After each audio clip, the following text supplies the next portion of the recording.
Brother Knights, it's an honor to address your state convention. I want to start with a note of well-deserved gratitude. Wherever the Knights of Columbus operates, we make a significant impact in the lives of Catholic families, the church, and beyond. You prove it every day. Your work is a testament to our enduring commitment to charity. I want to thank you for all you do and for who you are. I also want to offer a sincere word of thanks to the wives present this weekend. The constant love and encouragement of our wives makes everything we do possible. The Knights of Columbus is a family organization, and we're all in this together. And so I say again, thank you. Knights are called to be men of chivalry, to sacrifice ourselves out of love for our wives, for our families, and for the church. This is what Blessed Michael McGivney and the first Knights set out to do. And like them, we are called to do our part, to love our wives as Christ loved the church, to provide for the widows and the orphans of our fallen brothers, and to stand for the church without apology. The Catholic Church is the bride of Christ, and she deserves our defense as knights. And the most important defense we can offer today is to strengthen our families in the faith, to keep them Catholic, and to invite others to encounter Christ in the church.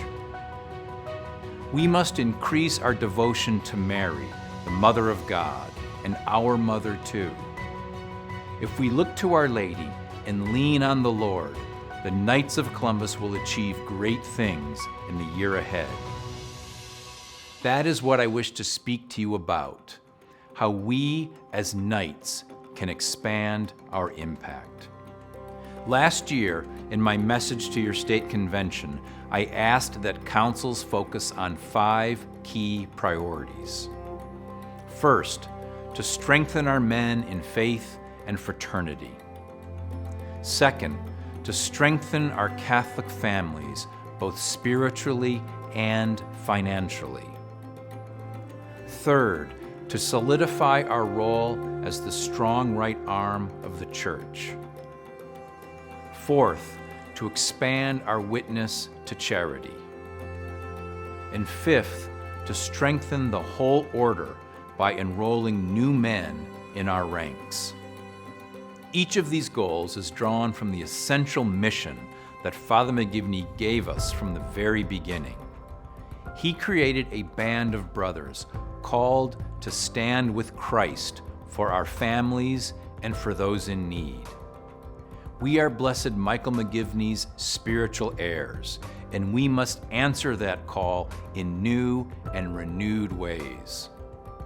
And whether you're a member in Vancouver or Virginia, in Luzon or Lublin, on the March for Life in Mexico City, or on the front lines in Mariupol, Ukraine, our mission is the same, even if our specific roles are different. Today, I'd like to revisit those 5 goals to review the progress we've made and the progress we must make in the year ahead.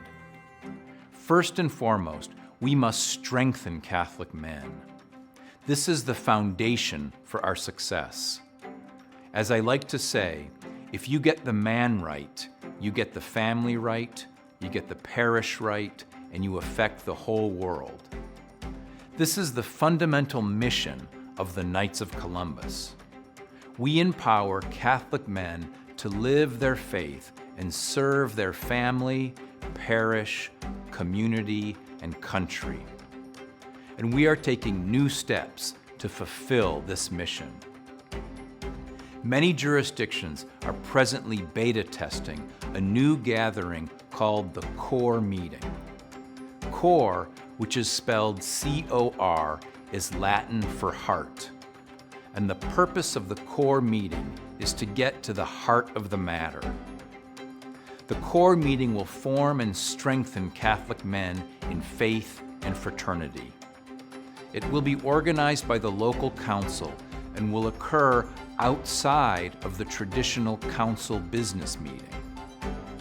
It will be open to all men of the parish, creating an opportunity to meet non-knights and help them become new knights. Each core meeting is built around prayer, fellowship, and faith formation. It's not only an opportunity to study the faith together, it will also provide ongoing opportunities for men to pray with other men and build bonds of friendship. We already know that young Catholics are searching for something like this.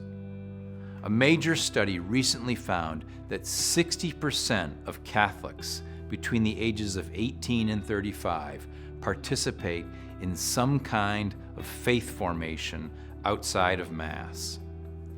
This is a demographic we need to reach, and we have seen that efforts to do so are succeeding, especially at the parish level. My old parish is a case in point. The men's group there is vibrant, and it's even better attended than the KFC council meeting. Why is that? Because it's meeting young men where they are today. This is happening all too often. Men's groups are forming in parishes where there is a Knights of Columbus Council, because the council is just not meeting all the needs of the men of the parish. If we don't meet their needs, we know they will go elsewhere and miss out on everything the Knights of Columbus offers Catholic men and their families. We already know that we can reach the rising generation. Our Into the Breach video series has more than 1 million views, with 80% of those views coming from people under 35. And we're currently developing even more tools to reach and engage men. The core meeting will take our outreach to a whole new level. It will tap our existing infrastructure in more than 10,000 parishes, and it will introduce knights and non-knights alike to everything the order offers, from spiritual programs and charitable works to life insurance and other financial products. If your jurisdiction is part of the first wave of the core meeting rollout, I ask you to welcome and support it. If it isn't, the core meeting will be coming very soon, and it may very well be the most important thing you do to strengthen Catholic men, including yourself. Our second goal is to strengthen Catholic families, both spiritually and financially. When Father McGivney founded the Knights, he saw the tremendous danger that Catholic men faced, especially in the workplace. The greatest danger for Catholic men today is not so much from a dangerous job in the factories or the mines, but rather from being swept away in a sea of secularism. We see this reality all around us. Young Catholics are leaving the faith in record numbers. For some of us, this trend hits close to home. Make no mistake, this is the greatest long-term threat to the order and to our Catholic faith. And the best way to turn it around is to have men, fathers, who lead their families in the faith. Studies show that when a father is engaged in his faith, when he leads his family in the faith, the children are 10 times more likely to remain Catholic. For this reason, I encourage all of you to get your families and the families of our brother Knights involved in the Order's activities. There are many opportunities, especially through our charitable programs. We must also protect the financial needs of families. That means inviting more Catholic men to participate in our insurance program. Life insurance is our fundamental fraternal benefit, and it is the key to our success. In addition, in recent years, Knights of Columbus Asset Advisors has made enormous strides in meeting the investment needs of our families. That includes Knights of Columbus mutual funds, which are available to members and non-members alike. And in this time of politically motivated investing and unethical business practices, it's especially important that we offer Catholics not only a morally safe place to invest, but also an assurance that their money is at work furthering charitable works and a mission that is consistent with Catholic teaching. It's an important service and one that Knights of Columbus Asset Advisors was built to provide. When it comes to meeting financial needs, it's my hope that the Knights of Columbus will increasingly become the first choice for Catholic families. This is perfectly in keeping with Father McGivney's vision, and I am sure that he is proud of the work we're doing. If you're not yet an insurance member or invested with the Knights of Columbus, I urge you to give it serious consideration. We are a brotherhood that does great good for the Church and the world, and participation in these fraternal benefits makes it all possible. The third thing we must do is recommit ourselves to being the strong right arm of the Church. The parish has always been the place where we do this first and best, and our priests have perhaps never needed us more. Poll after poll demonstrates the clear fact that Mass attendance is in steep decline. This follows from a lack of belief in the true presence of Christ in the Eucharist. Put simply, the Knights of Columbus must do its part to draw Catholics back to Mass and back to reverent, faithful devotion to our Lord in the Eucharist. This is why the Order strongly supports the National Eucharistic Revival in the United States.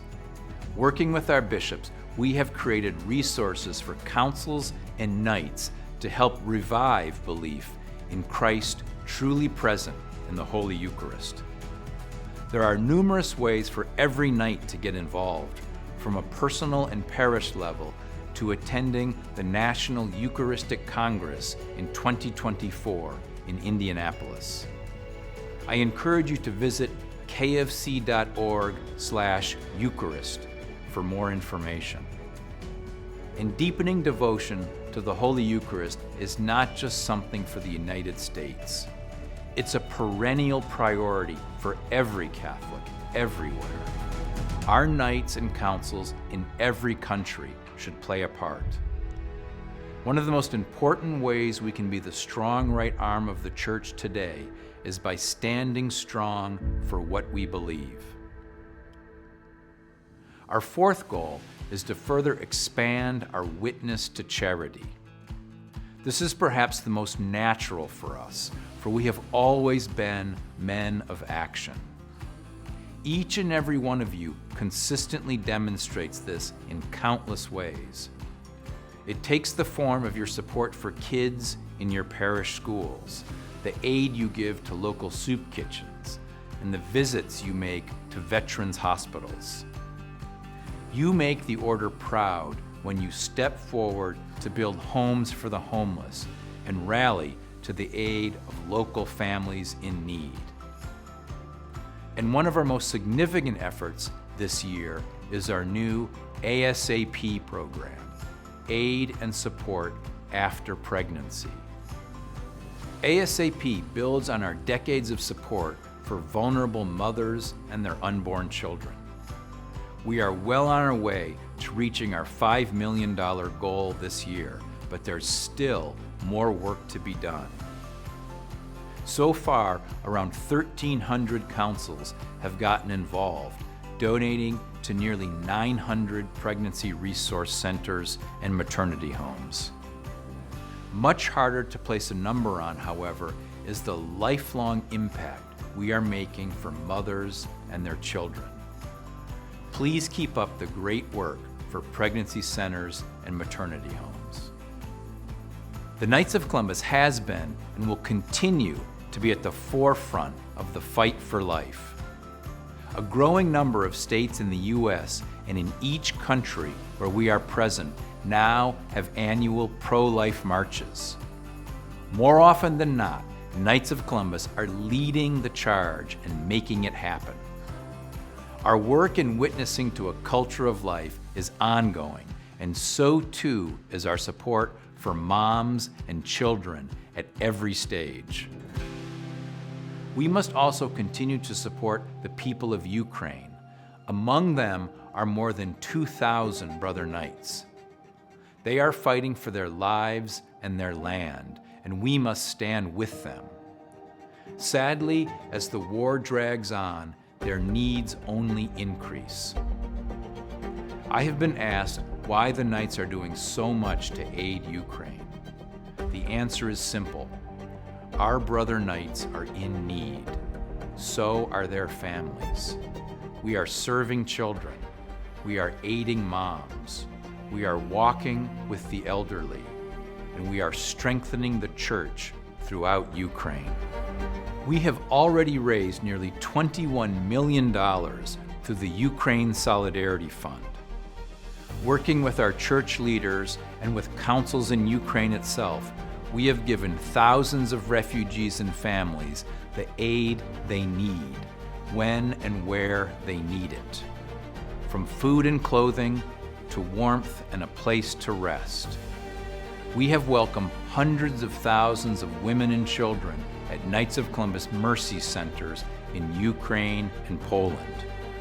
We have helped build orphanages and provide educational opportunities for displaced Ukrainian kids. And with the power grid under attack in the coldest months of winter, we've provided generators to Ukrainian parishes that have kept the church at the center of people's lives. Our charity in Ukraine provides hope and shows the Ukrainian people that they are not alone. That was my message to our Brother Knights in December when I visited Ukraine for the second time since the outbreak of the war. As Pope Francis has written, solidarity means much more than engaging in sporadic acts of generosity. It means thinking and acting in terms of community. And each of us must send that same message through our continued charity, not just in support for Ukraine, but also in every act of charity we perform in our local communities. From the child receiving a warm coat to the family struggling to rebuild after a natural disaster, Knights are there. And whether it's a single mom worried about how to feed her baby, or a seminarian praying and preparing for a life of service, when the Knights of Columbus offers help, we are saying, you are not alone. The Knights are here. Our fifth and final focus is membership growth. I cannot overstate how important this is, not because of numbers or quotas for their own sake, but because of the opportunity the Knights of Columbus affords every Catholic man who is or who wants to be serious about his Catholic faith and his family. If you believe in what I've just laid out, if you believe that the Knights of Columbus has something great to offer men, families, and the church, why wouldn't you invite others to join us? No other organization offers what we do. There's nothing else like the Knights of Columbus. I'm very happy to report that this year we are well on our way to surpassing our membership goals. And I know that has a lot to do with each of you, especially your efforts coming out of the pandemic. I close as I began, by turning to the honor and reverence we Knights offer to Our Lady. In early February, the Supreme Directors and I gathered in Mexico City for a meeting of the Board of Directors. Our pilgrimage had been delayed twice by the pandemic, but it was worth the wait. On the very site where she appeared to Juan Diego, we turned to Our Lady of Guadalupe, to offer our prayers and petitions.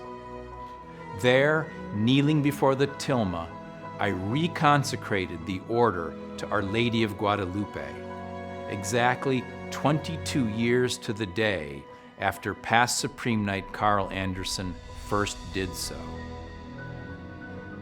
This reconsecration took place as the whole Church embarks upon the 9-year intercontinental novena, preparing for the 500th anniversary of Our Lady of Guadalupe's miraculous appearances. 500 years ago, she entrusted her message of love to a humble layman named Juan Diego. Thanks to his obedience and fidelity, Our Lady's message resulted in one of the most consequential conversions in history and built up the Church in the Western Hemisphere. Her miraculous appearance was an answer to prayer. Bishop Juan de Zumárraga, Mexico's first bishop, was overwhelmed and desperate as he found himself in an impossible situation. He wrote to the Holy Roman Emperor Charles V, saying, quote, "If God does not provide the remedy from his hand, the land is about to be completely lost." God's answer was Our Lady of Guadalupe, a woman of the Eucharist, and the rest is history. In our own day, nearly 500 years later, it can seem like we're facing an impossible situation in our families, in the Church, and in the whole of society. Yet, I believe that Our Lady of Guadalupe and the Eucharist are the answer. And as members of the Knights of Columbus, 2 million strong, we are called to follow Saint Juan Diego and be heralds of Our Lady of Guadalupe and the Eucharist in our own day. Under her maternal protection, the Knights of Columbus can and must be the vanguard in building up the Church today. Viva la Virgen de Guadalupe, and Vivat Jesus!